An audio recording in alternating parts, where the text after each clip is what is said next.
Sometimes in D&D, it's not just about what you can do right in the middle of battle, it's how smart you are about it. And a character that's going to epitomize this more than most is Light Yagami from Death Note. Death Note is one of those intense anime that's been around for a long time, and if you haven't watched it, I highly recommend it because it's gotten so many of me and my friends addicted really quick.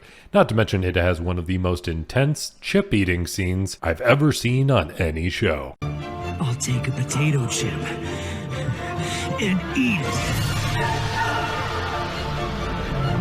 And if you want to play as a master of intense chip eating and the wielder of a death note, that's what we're going to be building here today, because this is D&D Builds, where we have an outlet to make all sorts of ridiculous Dungeons & Dragons characters and stop driving the people in our lives insane with them. The main character, Light, is insanely smart, and the entire show essentially plays like a master strategy game between the police and Light, who receives a death note, which is a notebook he can write names down in and immediately kill anybody he wants. There's a few rules to the death note, and that notebook comes from a very special source. But before we dive into too much of that, we need to start building this character, and we're gonna start with the race. Of course, Light is a pretty normal human, so we're going to choose the race Human Variant, because he is exceptionally good in a few different areas. This gives us a bonus skill proficiency, but we'll go ahead and talk about that in just a minute, and more notably, it gives you a feat right at first level. But we're also going to save that for just a second on this build. Then when it comes to a background, Light's father is actually a detective with the police force, and Light has been known to help out the police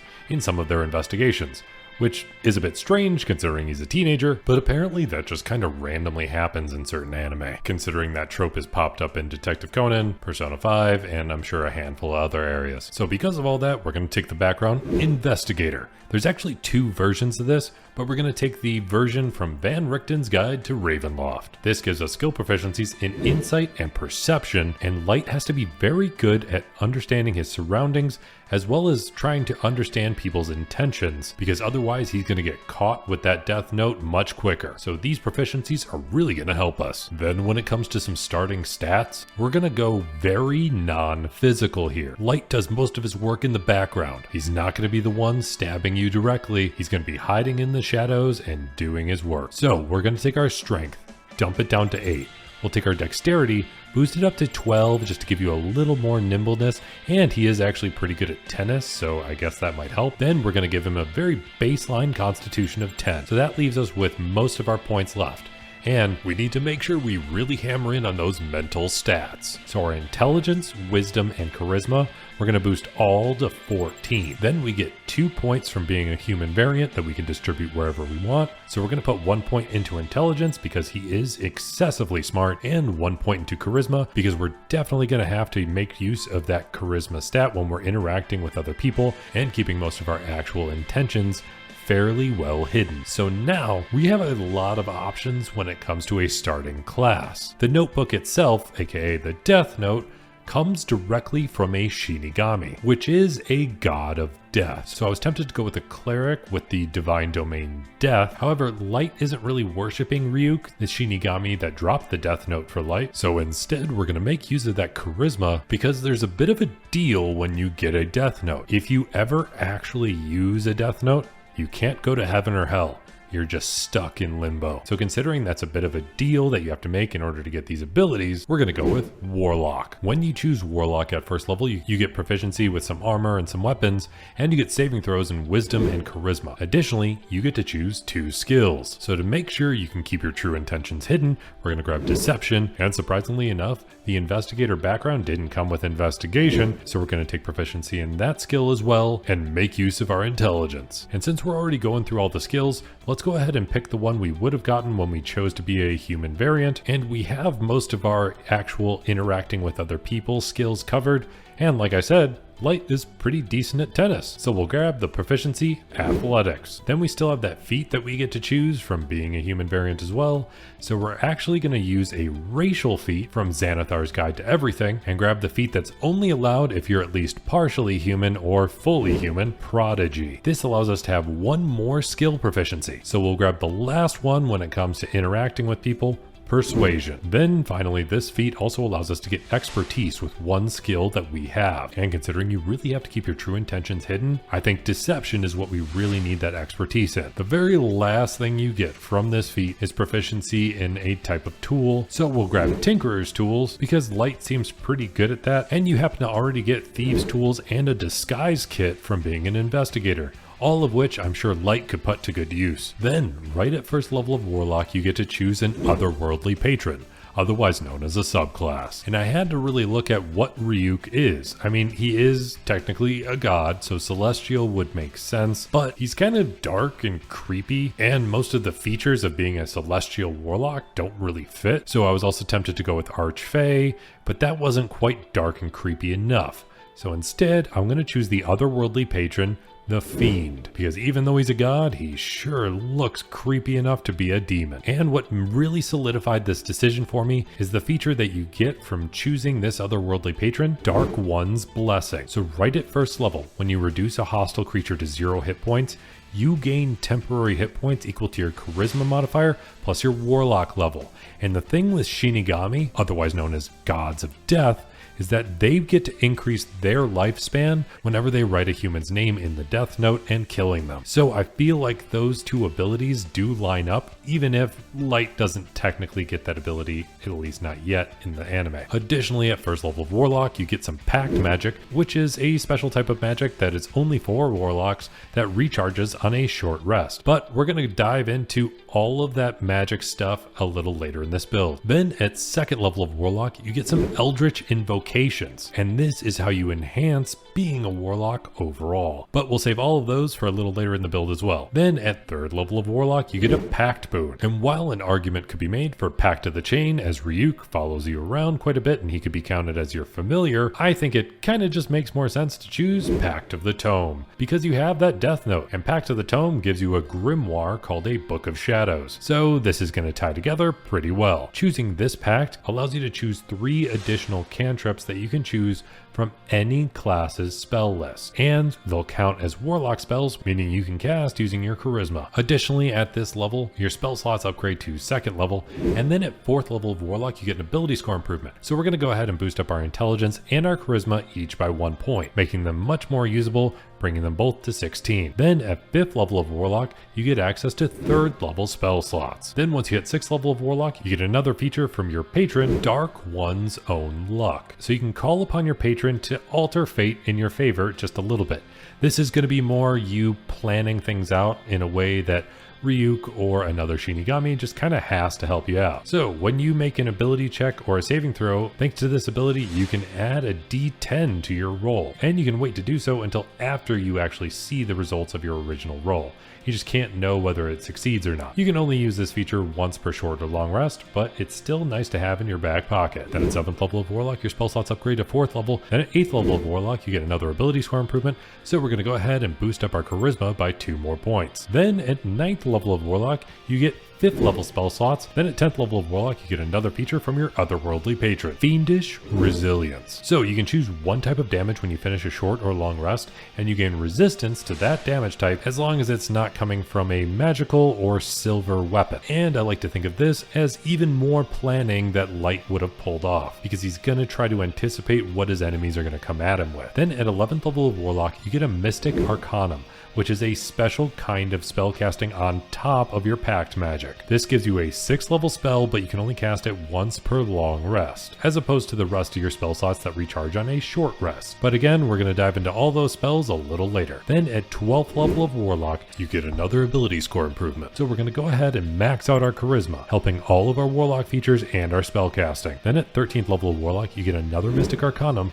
that can be a 7th level spell. Then at 14th level, you get another feature from your otherworldly patron, Hurl Through Hell. So when you hit a creature with any type of attack, you can use the feature Hurl Through Hell to instantly transport the target to the lower planes, putting them through a complete nightmare landscape. That creature will completely disappear into that nightmare, and then at the end of your next turn, the target reappears, and it takes 10d10 psychic damage just from the terrible, horrific experience it just had. And I think of this as the the way that Light can actually kind of control the people he's about to kill ever so slightly with the death note. Just like when there's that guy on the bus and he can suddenly see the Shinigami. He freaks out because it's a horrific thing to him, and then he runs out and gets hit by a car. Then once you hit 15th level of Warlock, you get another Mystic Arcanum that can be an 8th level spell. Then once you hit 16th level of Warlock, you get another ability score improvement.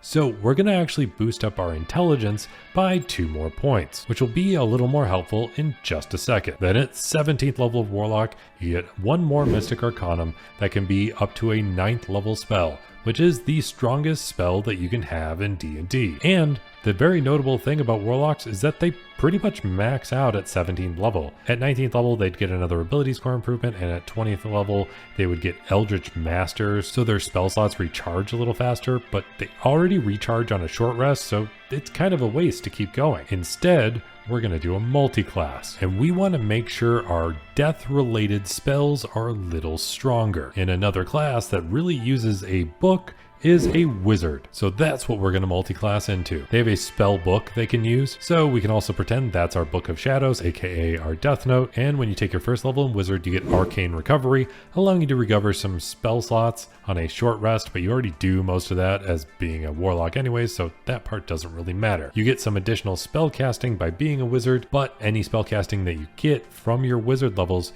is going to totally depend on your intelligence. What we really want is our Arcane Tradition, which you get at 2nd level. This is your wizard subclass. And with all of the death specific spells that we really want to focus on, we're going to take the School of Necromancy. And right when you choose this subclass at 2nd level, you get Necromancy Savant, allowing you to copy some necromancy spells into your spellbook a little easier, and you get Grim Harvest. I touched on the ability that Shinigami have to regain some health when they kill somebody, but we're going to amp this up a bit more with Grim Harvest. So now once per turn, when you kill 1 or more creatures with a spell of 1st level or higher, you regain hit points equal to twice that spell's level, and it's 3 times the level of the spell if that spell happens to be of the School of Necromancy. You don't gain this benefit from killing constructs or undead, but that's okay. So that's actually going to work very well with our Warlock levels, because since we have Dark One's Blessing, giving us temporary hit points when we kill any hostile creature, we also get regular hit points from Grim Harvest if that spell happens to be of 1st level or higher, and even more so if it happens to be a necromancy spell.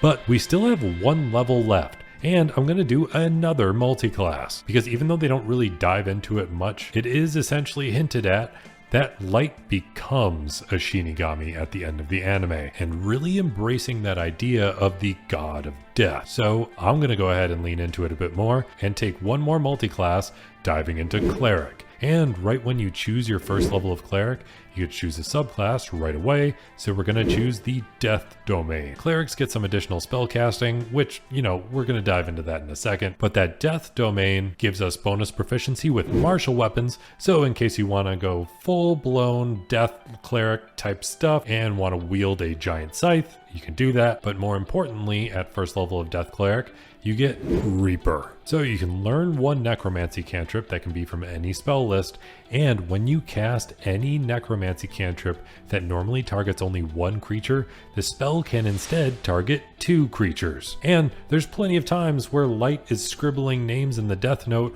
back to back to back to back. So that's going to be pretty amplified with that Reaper ability. That brings us to 20th level overall, but we still have a bunch of Eldritch Invocations and a hell of a lot of spells. So first things first, those invocations. You get more and more as you leveled up in Warlock, so here's how I'd take them in order. The first one I grab is Eldritch Mind, which gives us advantage on Constitution saving throws to maintain your concentration on spells. Then I'd also make sure to grab Armor of Shadows at the same time. This allows us to cast mage armor on yourself at will, without expending any sort of spell slot. And while I know Light wouldn't really try and depend on armor in battle, he would still try and be prepared, and Armor of Shadows is going to help with that. Then, once you hit 5th level of Warlock, the Eldritch Invocation I grab is Sign of Ill Omen. This allows you to cast Bestow Curse using one of your Warlock spell slots, and I feel like that ties pretty well to writing somebody's name in the Death Note. But since you can also somewhat control somebody when you're writing their name and dictate their actions leading up to death, the 7th level invocation I would grab is Bewitching Whispers. This allows us to cast Compulsion once using a Warlock spell slot, really controlling somebody's actions right before death. Then the next invocation I would grab, just in case you find yourself in prison and you really need to get out, I'd grab Trickster's Escape, allowing you to cast freedom of movement once without expending a spell slot, and you regain the ability to do so once per long rest. Then there have been times where Ryuk lends you a hand and tries to scout things out for you a little bit. So the next invocation I'll grab is Visions of Distant Realms. This allows you to cast Arcane Eye at will without expending a spell slot, which is really just like sending Ryuk out to check on things for you really quick. Then the last invocation I would grab is when you're really in a jam and you have to make that deal with the Shinigami and take the Shinigami eyes, because in the anime and the manga you can give up half of your lifespan in order to get a special ability, otherwise known as the Shinigami eyes. So you can see somebody's name, allowing you to write their name in the death note, because you can't write their name unless you know it. So to try and play with this idea a bit, I'm going to grab Witch Sight, and this ability allows you to see the true form of any shape changer or creature concealed by illusion or transmutation magic. Now it's finally time to dive into some spells, and I'm not going to go through all of them because there's going to be a fair amount. But if you want the full spell list, feel free to check out my Patreon, linked in the description down below, where I have the full character sheet with all the spells and everything. But first, let's jump through those cantrips. We get a whole bunch of them between our Wizard, Cleric, and Warlock, and our Pact of the Tome, and there's a ton I would definitely grab, which really feels like light. But we definitely need one that's gonna do a decent amount of damage and feels like writing a name in the death note, and one of the highest damaging cantrips in D&D, at least without amping things up with other abilities, is Toll the Dead. And the entire cantrip itself is all about letting somebody realize their own impending doom. And at max level, you're gonna deal 4d8 to a creature that hasn't taken any damage yet at all, or 4d12 if they have taken any amount of damage. Then I would follow it up with another necromancy cantrip, Chill Touch, because this creates a ghostly skeletal hand that reaches out and grabs somebody and attacks them with the chill of the grave. The only other cantrips I'll mention are Friends, because you do manipulate people into being your friends in situations that help you, and Mind Sliver, just because you do attack people mentally in certain ways when you're kind of controlling them right before you kill them. Then when it comes to first level spells, we're going to grab Unseen Servant and Find Familiar, because both of these feel like they could relate to having Ryuk follow you around and having your own personal Shinigami that other people can't see most of the time. Additionally, I'd make sure to grab Silvery Barbs, because that's definitely about finding yourself in the best strategic position, as well as Charm Person, again for manipulating people the way you need to. Then one spell I would definitely grab at second level, just because you are so manipulative in the ways that are going to benefit you as Kira, is Suggestion and Hold Person. You can influence people in the way you need to, and if you want somebody to just stop in a really bad position right before they die, you can do that with Hold Person. Then when it comes to some third level spells, you got to get a bit more strategic with things like Counterspell or Dispel Magic. But if you really want to make somebody crazy right before they die, grab Enemies Abound, because then you could try to say that they are just going nuts, trying to attack a bunch of people, and somebody defends themselves and kills them. That way they're not just dying of a heart attack like everybody else does when they're initially written in the death note. And leaning in again to the whole idea of gaining life from damaging somebody else, you can also grab Vampiric Touch, because that deals necrotic damage to somebody else and heals you. And on top of that, if you wind up killing that creature, you'll get additional health from your Dark One's Blessing, as well as your Necromancy Wizard stuff. Then, as far as fourth level spells, I would grab Charm Monster and Hallucinatory Terrain to really mess with your enemies right before they finally kick the bucket. And then fifth level, we're going to grab Contact Other Plane to deal with that land of death that Ryuk is from, as well as Hold Monster for the same reasons we've grabbed Hold Person. Then when it comes to those Mystic Arcanums, the sixth level spell we would grab is Summon Fiend. And this is about calling down Ryuk to help you out when you need to. As far as that seventh level, we gotta grab another necromancy spell and grab Finger of Death, because it does a pretty solid amount of damage and we want those necromancy spells. Then at eighth level, we're gonna grab Dominate Monster. And this really leans into controlling your enemies right before they die. But ninth level is where we really bring it home, because this is when you just need to write somebody's name in the death note. Keeping it simple and getting the spell power word kill. And when you cast this spell on any creature that has 100 hit points or less, it just dies. That's it. No saving throw, no screwing around. They're just dead. I know this build isn't going to be for every situation, especially considering how much it really depends on so many different ability scores and how non-physical it is. But I really had fun with this one. It was a bit of a challenge and I really liked the way it turned out. I kind of want to try it out and play this one myself. But if you want to play this one, feel free to check out my Patreon, linked in the description down below, where you can get access to the character sheets for all of my builds, including this one, just like all of these incredible people, but especially my player character patrons, Alex, Isabel Walker, Melendez Robinson, Carcat Kitsune, Z13, Bad in Person, Caleb Roan, Yaksha Senpai, The Dino 21, Hilon, and Benjamin. But going above and beyond that is my Dungeon Master level patrons that I actually play D&D with live over on Twitch. But in case you can't catch them, I do try and upload all of them here on YouTube as well. And those Dungeon Master patrons are Cyberciety, Talon Starkey, Daniel Galpin, Michael, Eric Wade, Salvador, GameStake, Tristan Bennett, Kilo Kilo, and Heyo. I really loved the Death Note series and I got really hooked on it for a while, and I know this show has been a gateway into anime for a lot of people. Let me know what you think about this build, whether you like it, you do anything differently, any of that, and if you made it all the way to the end of this video, let me know by hitting that like button, and I'll be here hoping to roll at least 3 nat 20s in your next D&D session, especially if you want to wield your own Death Note and play as Light Yagami from Death Note in Dungeons & Dragons.